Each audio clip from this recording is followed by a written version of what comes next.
Like کریں، subscribe کریں اور بیل آئیکن کو ضرور دبائیں تاکہ آنے والے ویڈیوز اب تک سب سے پہلے پہنچے۔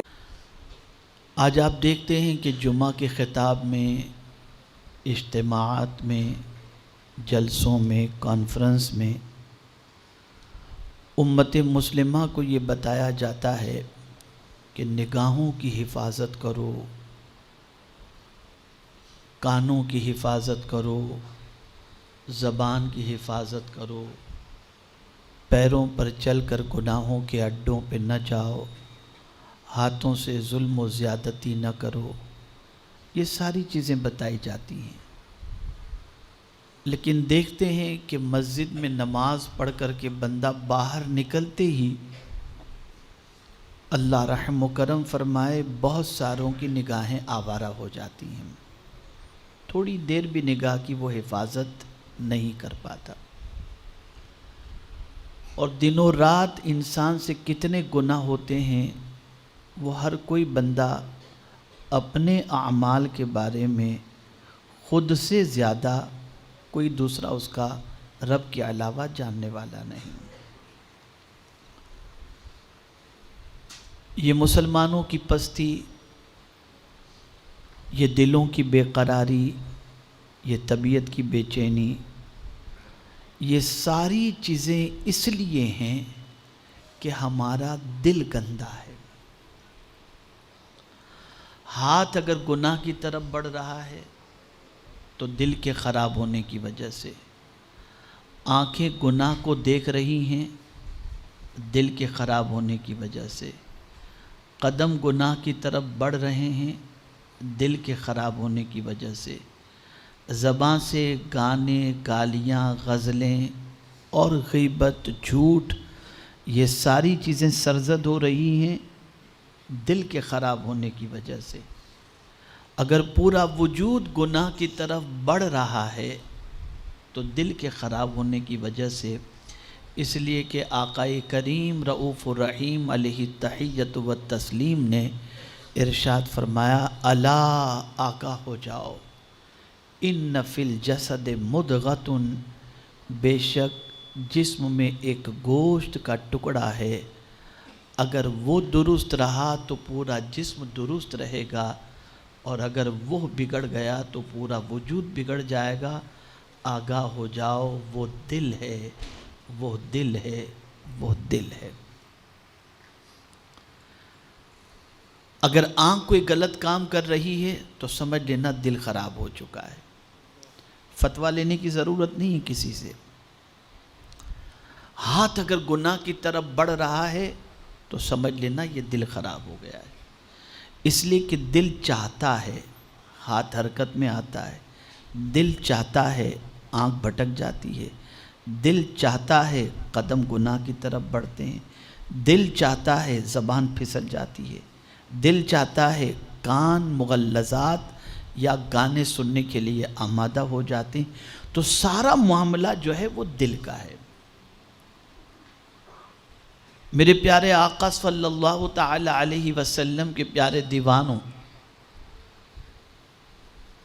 کپڑا گندا ہو جائے آپ صابن سے صاف کر لیجئے، بدن گندا ہو جائے، ہاتھ پیر گندگی سے آلودہ ہو جائیں تو پانی سے صاف کر لیجئے۔ دل تک تو پانی پہنچتا بھی نہیں ہے ہاتھ سے، آپ کیسے اس کو صاف کریں گے؟ جب دل گندا ہو چکا ہے تو اس کی صفائی کیسے ہو؟ دل کی پاکیزگی کیسے ہو؟ دل کی صفائی کیسے ہو؟ اور ہمارا پورا معاملہ یہ ہے اور پوری توجہ یہ ہے کہ ہم جسم کی فکر تو کرتے ہیں، دل کی فکر نہیں کرتے۔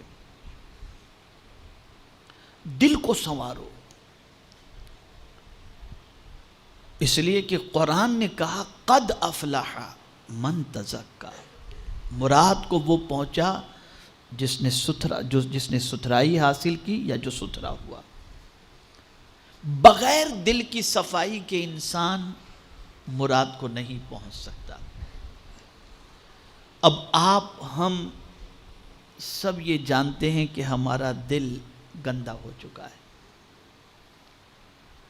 اور اس کی گندگی کی سب سے بڑی نشانی یہ ہے کہ نیکیوں میں اچھا نہیں لگتا، گناہوں میں طبیعت کو اچھا لگتا ہے۔ آج لوگوں کو مسجد میں اچھا نہیں لگتا، تلاوت ہوتی ہے تو آدمی کو بے چینی ہوتی ہے۔ یہ دل کی بیماری کی وجہ ہے، یہ دل گندا ہو چکا ہے۔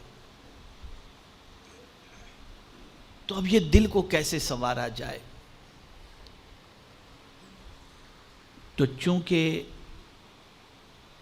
میرا آپ سے کئی قسم کا رشتہ ہے،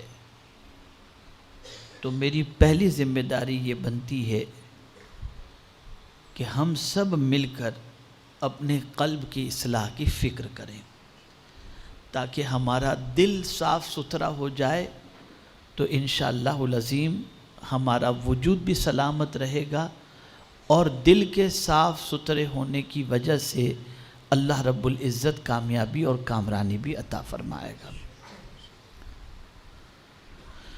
میرے پیارے آقا صلی اللہ تعالی علیہ وسلم کے پیارے دیوان و امام غزالی رحمۃ اللہ تعالی علیہ دل کی اصلاح کے حوالے سے فرماتے ہیں کہ 10 چیزیں ایسی ہیں جس سے دل کا تزکیہ، دل کی صفائی اور دل کے حالات کو سنوارا جاتا ہے۔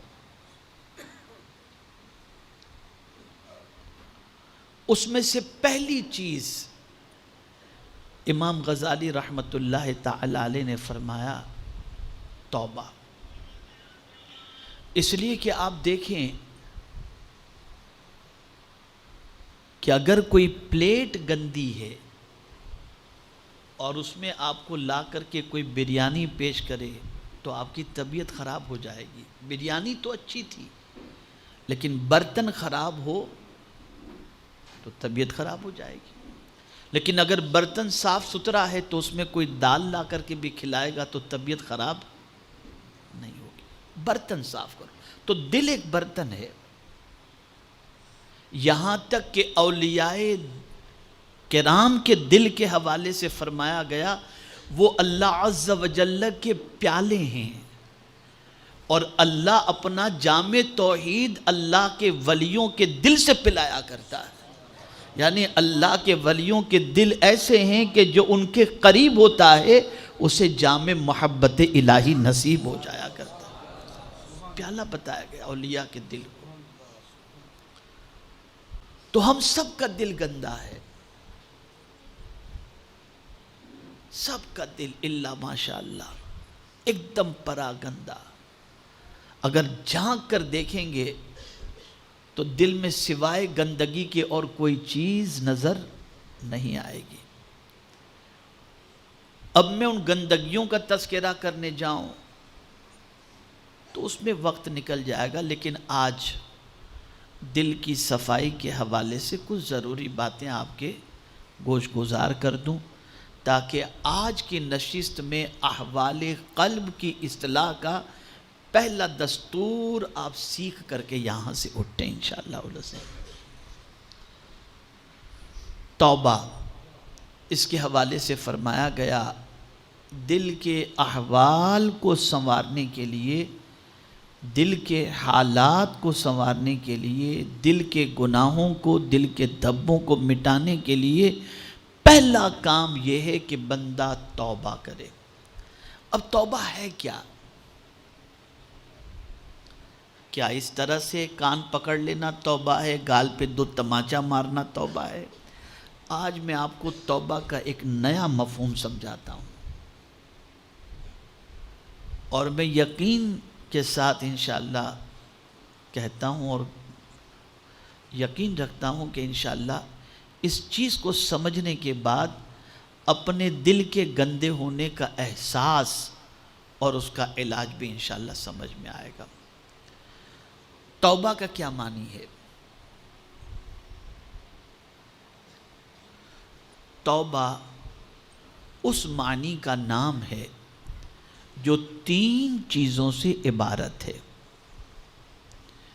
علم، حال اور عمل۔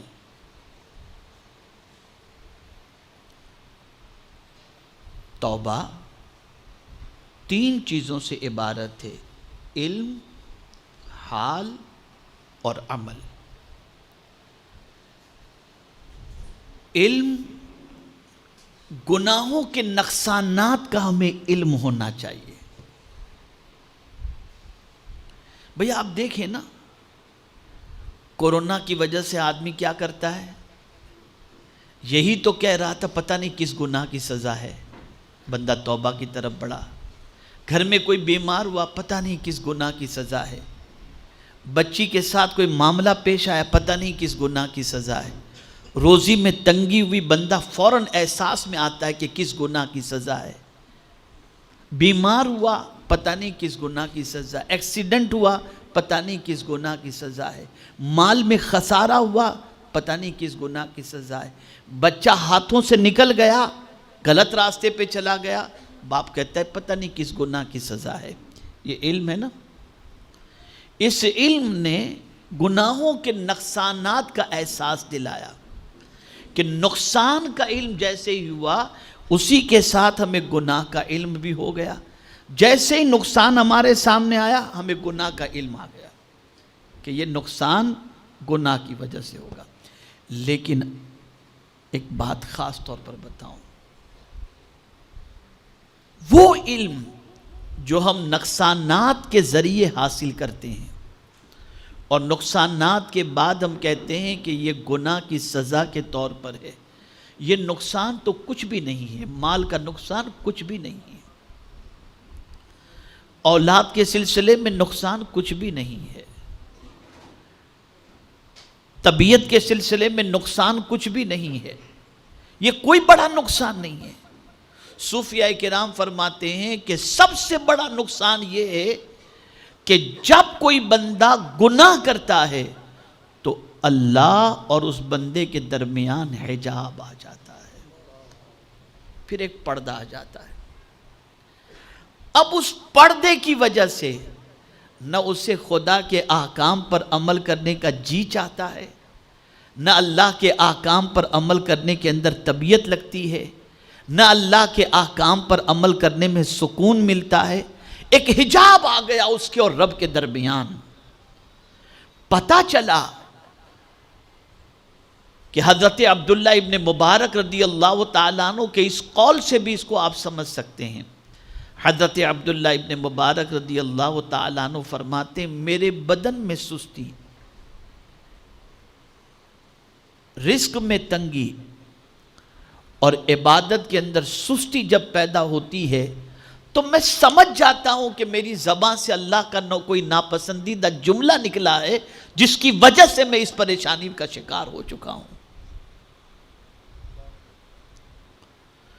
ہمارا حال یہ ہے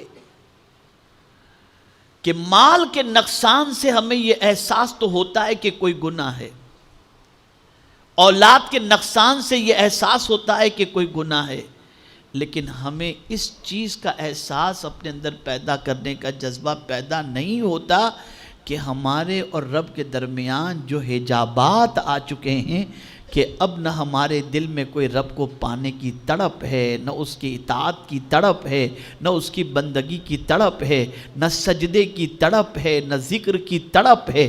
یہ کوئی تڑپ ہمارے اندر نہیں ہے. اس نقصان کو بندہ بڑا نقصان نہیں سمجھتا، حقیقی نقصان یہی ہے. اس کو آپ ذہن کے اندر رکھیں. اللہ جب کسی بندے سے ناراض ہوتا ہے تو دولت نہیں چھینتا، سجدے کی توفیق چھین لیتا ہے، سجدے کی توفیق چھین لیتا ہے. تو یہ علم جس کو میں آپ کو سمجھاتا ہوں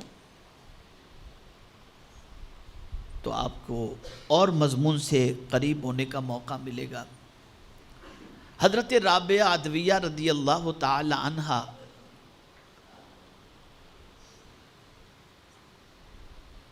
ایک قمیض زیب تن کی ہوئی تھی اور دوسرا قمیض ان کا پھٹا ہوا تھا.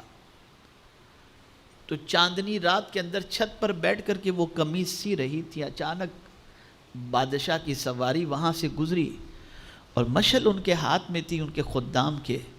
تو روشنی بہت تیز پھیلی.